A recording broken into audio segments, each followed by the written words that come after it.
Hi అండి, అందరికీ నమస్కారం. Welcome to my channel. ఈ వీడియోలో ఇప్పుడే నేను వాడతండి పిల్లల ఆధార్కు కొత్త రూల్స్ అండి.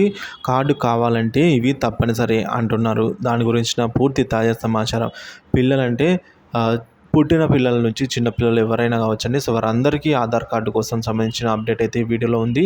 సో వీడియోని ఎక్కడే కానీ స్కిప్ చేయకుండా చివరి దాకా చూడండి, అప్పుడే పూర్తి ఇన్ఫర్మేషన్ అర్థమవుతుంది. ఫ్రెండ్స్, వీడియోకి ఒక లైక్ చేయండి ఫ్రెండ్స్. ఇక వీడియోలోకి అయితే వెళ్ళిపోదాము. మన దేశంలో ఇప్పుడు అత్యధికంగా ఉపయోగించే డాక్యుమెంట్ ఏంట్రా అంటే అది ఆధార్ కార్డ్ అనే చెప్పవచ్చు. పెద్దలే కాదు, పిల్లలకు కూడా ఇప్పుడు ఇది కంపల్సరీగా మారిపోయింది. రోజువారీ జీవితంలో నిత్యం ఉపయోగించే డాక్యుమెంట్స్లో ఇది ఒకటి.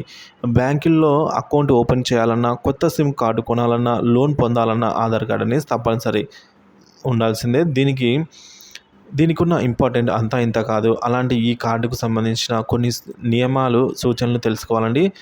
ఇంట్లో పిల్లలు ఉంటే వాళ్ళకు కూడా ఆధార్ కార్డు తీయించడము తప్పనిసరి అని గ్రహించాలి. ఈ రోజుల్లో స్కూల్స్ దగ్గర నుంచి కాలేజీ వరకు ఎక్కడ చేర్పించాలన్నా కూడా ఆధార్ కార్డు కంపల్సరీగా కావాల్సిందే.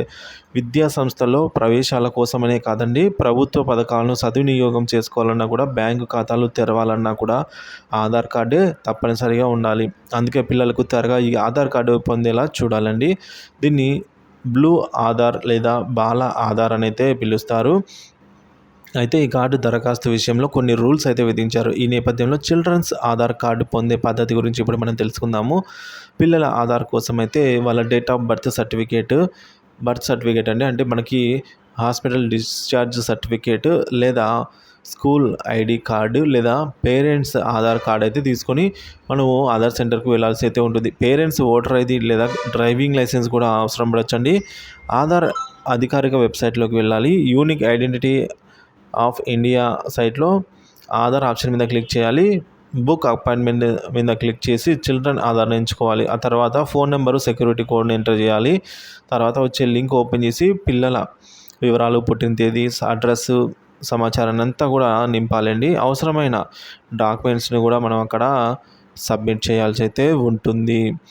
సో ఇవన్నీ చేసిన తర్వాత సబ్మిట్ చేసిన తర్వాత ఆ తర్వాత ఫోన్ నెంబర్కి సెక్యూరిటీ కోడ్ వస్తుంది, అది కూడా ఎంటర్ చేయాలండి. సో అనంతరం వచ్చే లింక్ ఓపెన్ చేసి ఈ విధంగా అపాయింట్మెంట్ అయితే తీసుకోవాలండి. పిల్లల డీటెయిల్స్ అన్ని నింపిన తర్వాత అపాయింట్మెంట్ బుక్ చేసుకోవాల్సిన అవసరం అయితే ఉంటుంది ఆన్లైన్లో. ఆయా డాక్యుమెంట్స్ తీసుకొని సమీపంలో ఉన్న మీ ఆధార్ సేవా కేంద్రానికి తీసుకెళ్ళి కొన్ని ఫామ్లను నింపాలి. 5 సంవత్సరాల పిల్లలైతే వాళ్ళ ఫోటోలు తీయడమే కాక పేరెంట్స్లో ఒకరి ఫింగర్ ప్రింట్ కూడా తీసుకుంటారు. అదే 5 ఏళ్ల నుంచి 15 ఏళ్ల వయసు ఉన్న వారికి అయితే ఫోటో, వేలిముద్రలతో పాటు బయోమెట్రిక్ డేటా కూడా అయితే తీసుకుంటూ ఉన్నారు. ఫ్రెండ్స్, ప్రస్తుతానికైతే ఈ విధంగా ఉంది. సో మీ దగ్గర కూడా పిల్లలు ఎవరైనా అప్పుడే పుట్టిన పిల్లల నుంచి ఆధార్ కార్డు లేని పిల్లలు ఎవరున్నా సరే త్వరగా అయితే మీరైతే ఈ విధంగా ఆన్లైన్లో బుక్ చేసుకొని లేదా డైరెక్ట్గా ఆధార్ సెంటర్లకు వెళ్ళిన తర్వాత మీరు ఆధార్ కేంద్రం దగ్గరికి వెళ్ళి ఈ విధంగా ఆధార్ నమోదు చేసుకోవాలంటే వాళ్ళు అపాయింట్మెంట్ అయితే ఇస్తారండి.